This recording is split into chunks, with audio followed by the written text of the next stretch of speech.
Erick Thohir akan dekati beberapa calon pemain naturalisasi demi menambah kekuatan timnas, tapi tunggu 3 pemain beres.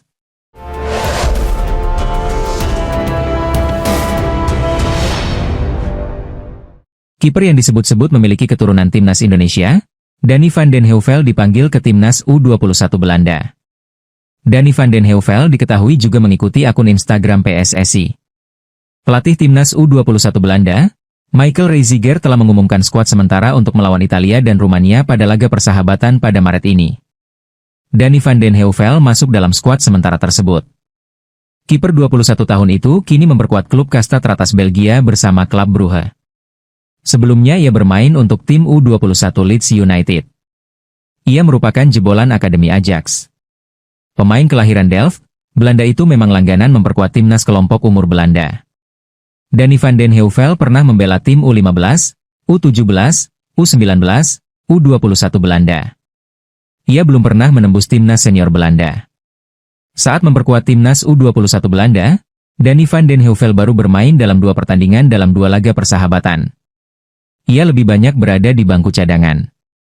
Selain Donny van den Heuvel, ada 3 pemain yang dikabarkan memiliki darah Indonesia juga dipanggil ke timnas U21 Belanda. Mereka ialah Rian Flamingo, Ian Maatsen, dan Milan Manhoef. Debut Patrick Kluivert bersama timnas Indonesia sudah di depan mata. Tepatnya, 20 hari lagi dia akan berada di bench skuad Garuda saat pertandingan melawan Australia pada 20 Maret mendatang. Saat itu era baru di timnas baru dimulai dengan jersey dan pelatih kepala Patrick. Menariknya, pada laga melawan Socheros mantan pelatih Curaçao tersebut dihadapkan pada masalah yang rumit.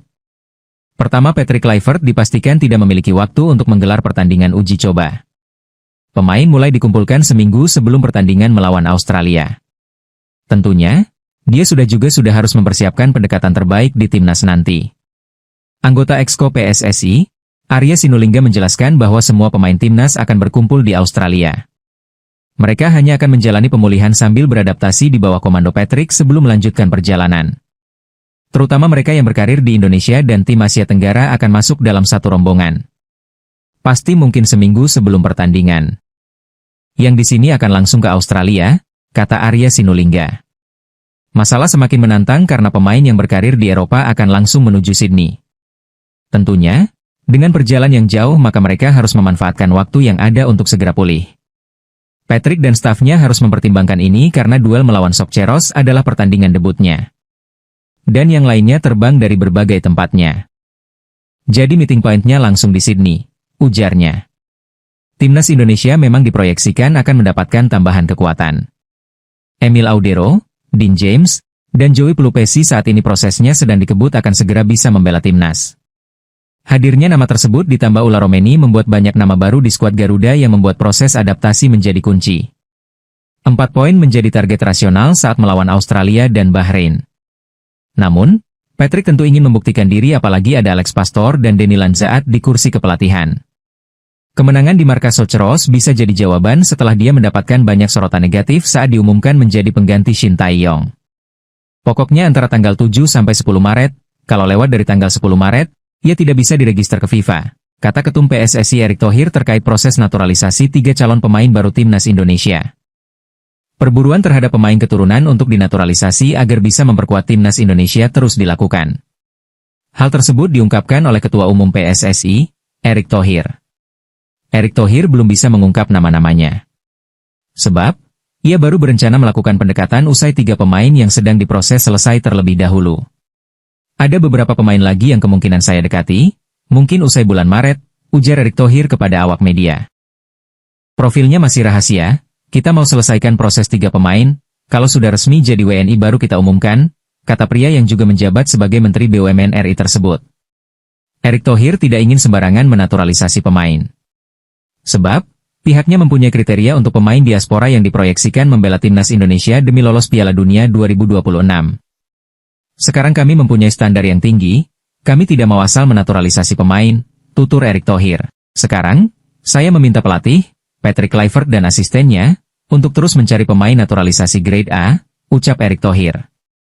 Ketum PSSI pun menyebut bahwa banyak pemain keturunan yang muncul usai ditunjuknya Patrick Kluivert dan koleganya. Dengan ditunjuknya Patrick Kluivert dan para asistennya, sekarang makin banyak nama pemain keturunan baru yang muncul, terang Erik. Tentu ini sangat luar biasa. Saya harap para pemain yang mempunyai darah Indonesia mau dengan senang hati kembali ke tanah air, tegasnya. Timnas Indonesia akan mendapat tambahan kekuatan besar saat menghadapi Timnas Australia di kualifikasi Piala Dunia 2026 zona Asia pada 20 Maret 2025. 6 pemain naturalisasi tambahan dipastikan bisa dimainkan, termasuk kiper Emil Audero. Ketua Umum PSSI, Erick Thohir, memastikan bahwa proses naturalisasi beberapa pemain telah rampung, sehingga mereka siap membela tim Garuda. Lantas, siapa saja pemain yang akan menjadi andalan baru Timnas Indonesia? 2 nama pertama yang telah menyelesaikan proses naturalisasi adalah Dion Marks dan Tim Gepens. Awalnya, kedua pemain ini dipersiapkan untuk memperkuat Timnas Indonesia U20 di Piala Asia U20 2025. Namun, karena adanya keterlambatan dalam proses administrasi, mereka batal tampil di ajang tersebut dan kini tersedia untuk tim senior. Dion Marks dikenal sebagai pemain serba bisa di lini tengah, sementara Tim Gepens adalah gelandang dengan kemampuan bertahan dan menyerang yang seimbang. Kehadiran mereka tentu menambah kedalaman skuad Garuda. Nama berikutnya adalah Ula Romeni. Striker milik Oxford United ini sudah menyelesaikan proses naturalisasinya bersama Marks dan Gepens. Dengan ketajamannya di lini depan, Romeni diharapkan bisa menjadi opsi tambahan bagi pelatih Patrick Kluivert. Jika dalam kondisi fit, Romeni hampir pasti masuk dalam daftar pemain yang dipanggil untuk laga melawan Australia. Kualitasnya sebagai penyerang modern bisa menjadi ancaman bagi pertahanan lawan. Joey Pelupesi menjadi nama lain yang akhirnya resmi dinaturalisasi setelah tarik ulur cukup lama. Gelandang bertahan ini memiliki pengalaman bermain di Eropa dan bisa memberikan stabilitas di lini tengah Timnas Indonesia. Sementara itu, Dean James adalah pemain yang berposisi sebagai bek kiri atau sayap kiri. Kehadirannya akan semakin memperkuat opsi di sisi kiri permainan tim Garuda. James diharapkan bisa menjadi alternatif bagi Kelvin Verdong dan Shane Patinama. Nama terakhir yang paling ditunggu adalah Emil Audero. Setelah cukup lama menjadi perbincangan, kiper Palermo ini akhirnya bersedia membela Timnas Indonesia. Audero akan menjadi tambahan penting bagi Timnas Indonesia di bawah Mister Gawang. Kehadirannya diharapkan bisa meningkatkan persaingan dengan Martin Paes, sehingga posisi penjaga gawang tim Garuda semakin solid. Dengan tambahan 6 pemain ini, Timnas Indonesia semakin kuat untuk menghadapi Australia. Patrick Kluivert kini memiliki lebih banyak opsi di berbagai posisi, yang bisa meningkatkan peluang Timnas Indonesia untuk meraih hasil maksimal di kualifikasi Piala Dunia 2026. Nama Jadon Banel mungkin bisa jadi salah satu referensi buat Timnas Indonesia yang sedang gencar mencari pemain keturunan berkualitas dari Eropa. Jelang tampil di sejumlah ajang bergengsi, PSSI dan pelatih Timnas Indonesia memang terlihat aktif memantau para pemain keturunan yang berkualitas di luar negeri. Teranyar ada 3 nama baru, yakni Dean James, Emil Audero dan Joey Pelupesi yang sebentar lagi resmi menjadi warga negara Indonesia dan jadi bagian Timnas Indonesia. Selain 3 pemain tersebut, ada 1 nama lagi yang mungkin bisa jadi opsi buat PSSI untuk dinaturalisasi yakni Jadon Banel asal klub Championship, Burnley FC. Jadon Banel yang masih berusia 20 tahun itu diketahui memiliki darah keturunan Indonesia, Suriname dan Belanda dalam dirinya. Berposisi sebagai sayap kiri, Jadon Banel punya segudang kualitas yang membuatnya layak jadi pilihan utama buat Timnas Indonesia.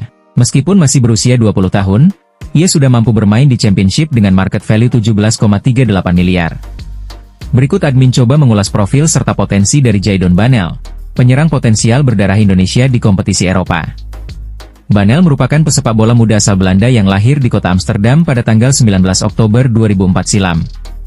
Dilansir dari keterangan akun Instagram Garuda Talent, diketahui bahwa pemain bertinggi badan 173 cm itu memiliki garis keturunan Indonesia serta Suriname dalam dirinya. Jadon Banel adalah pemain penyerang yang memiliki darah keturunan Belanda, Indonesia, Suriname kini bergabung dengan klub Championship, Burnley FC, tulis Garuda Talent. Pemain yang memiliki market value 17,38 miliar tersebut baru bermain sebanyak 19 penampilan dan mampu mencetak 3 gol serta 1 assist pada semua pertandingan resmi. Berbicara mengenai pemain naturalisasi rasanya tidak akan ada habisnya apabila membahas hal ini. Media Inggris bahkan menyebutkan bahwa PSSI diam-diam sedang berupaya naturalisasi pemain yang disiapkan untuk laga melawan Australia mendatang. Ada beberapa nama yang rupanya sudah diketahui seperti penyerang Liga Championship, yaitu Kenzo Goodmin dan Milan Van Ewijk. Namun perhatian publik tertuju kepada Milan Van Ewijk yang belakangan ini namanya kembali menjadi bahan perbincangan para penggemar. Pemain yang kini memperkuat Coventry City di Liga Championship ini dikabarkan sedang dipertimbangkan oleh PSSI untuk memperkuat Timnas Indonesia dalam pertandingan internasional mendatang.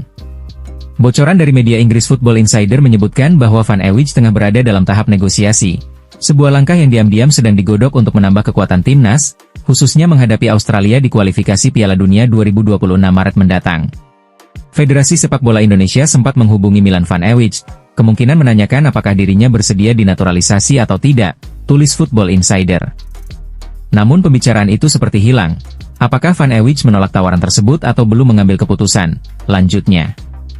Van Ewijk adalah sosok pemain yang dapat diandalkan di beberapa posisi, mulai dari gelandang kanan hingga bek kanan. Dengan pengalaman bermain di liga-liga top Eropa seperti Eredivisie bersama ADO Den Haag, Heerenveen dan Championship bersama Coventry City, Van Ewijk memiliki kualitas dan mentalitas yang dibutuhkan untuk bersaing di level internasional. Di Coventry, ia dikenal sebagai pemain yang solid dalam bertahan dan piawai mengatur tempo permainan dari lini tengah. Football Insider mengutip analis sepak bola Coventry City News, yang mengungkapkan bahwa Van Ewijk adalah tipe pemain yang sangat dibutuhkan Indonesia. Dia memiliki kemampuan teknis yang sangat baik dan bisa menjadi jangkar di lini tengah Indonesia. Dia akan sangat berguna dalam pertandingan melawan tim-tim besar seperti Australia, ujarnya. Van Ewijk disebut-sebut memiliki peran ideal, yaitu pemain tengah yang bertugas menjaga keseimbangan permainan dan memutus serangan lawan. Jika proses naturalisasi ini berhasil, timnas Indonesia akan memiliki pemain berpengalaman yang dapat memberikan stabilitas dan ketenangan di lini tengah. 6 pemain keturunan yang sulit membela timnas Indonesia. PSSI terus berupaya menambah kekuatan timnas Indonesia dengan menaturalisasi pemain keturunan. Namun, beberapa pemain berbakat masih sulit bergabung karena berbagai kendala. Berikut 6 pemain keturunan yang sulit memperkuat skuad Garuda. Jairo Riedewald. Gelandang Royal Antwerp ini menghadapi kendala administrasi dalam proses naturalisasi. Ketua Umum PSSI, Erick Thohir, menyebut situasinya mirip dengan Martin Paes yang memakan waktu hingga 8 bulan. Miljan Manhoef, pemain Stoke City ini memiliki darah Indonesia dari kakeknya. Namun, ia masih terikat dengan timnas Belanda U21, yang berarti ia baru bisa berpindah federasi setelah 3 tahun tidak membela tim nasional. Miliano Jonathans. Pemain muda FC Utrecht ini baru pulih dari cedera dan akan memutuskan masa depannya di pertengahan 2025. Jika memilih Indonesia, ia bisa menjadi tambahan kekuatan di lini serang. Ian Maatsen. Bek Aston Villa ini memiliki nilai pasar 32 juta euro. Seperti Manhoef, ia masih berstatus pemain timnas Belanda U21 dan harus menunggu 3 tahun jika ingin pindah federasi. Pascal Struijk. Bek Leeds United ini dikenal produktif mencetak gol. Namun, ia pernah menolak Belgia karena ingin membela Belanda, sehingga peluangnya memperkuat Indonesia sangat kecil. Jayden Oosterwolde. Pemain Fenerbahce ini masih dalam pemulihan cedera dan diperkirakan baru bisa bermain pada Juni 2025. PSSI dikabarkan telah bertemu dengannya untuk membahas kemungkinan bergabung dengan timnas Indonesia. Meskipun memiliki darah keturunan, ke-6 pemain ini masih menghadapi berbagai kendala untuk memperkuat skuad Garuda. PSSI terus bekerja mencari solusi demi memperkuat timnas Indonesia di masa depan. Timnas Indonesia akan mendapat tambahan kekuatan besar saat menghadapi timnas Australia di kualifikasi Piala Dunia 2026 Zona Asia pada 20 Maret 2025. 6 pemain naturalisasi tambahan dipastikan bisa dimainkan, termasuk kiper Emil Audero. Ketua Umum PSSI, Erick Thohir, memastikan bahwa proses naturalisasi beberapa pemain telah rampung, sehingga mereka siap membela tim Garuda. Lantas, siapa saja pemain yang akan menjadi andalan baru timnas Indonesia? 2 nama pertama yang telah menyelesaikan proses naturalisasi adalah Dion Marks dan Tim Gepens. Awalnya, kedua pemain ini dipersiapkan untuk memperkuat timnas Indonesia U20 di Piala Asia U20 2025. Namun, karena adanya keterlambatan dalam proses administrasi, mereka batal tampil di ajang tersebut dan kini tersedia untuk tim senior. Dion Marks dikenal sebagai pemain serba bisa di lini tengah, sementara Tim Gepens adalah gelandang dengan kemampuan bertahan dan menyerang yang seimbang. Kehadiran mereka tentu menambah kedalaman skuad Garuda. Nama berikutnya adalah Ula Romeni.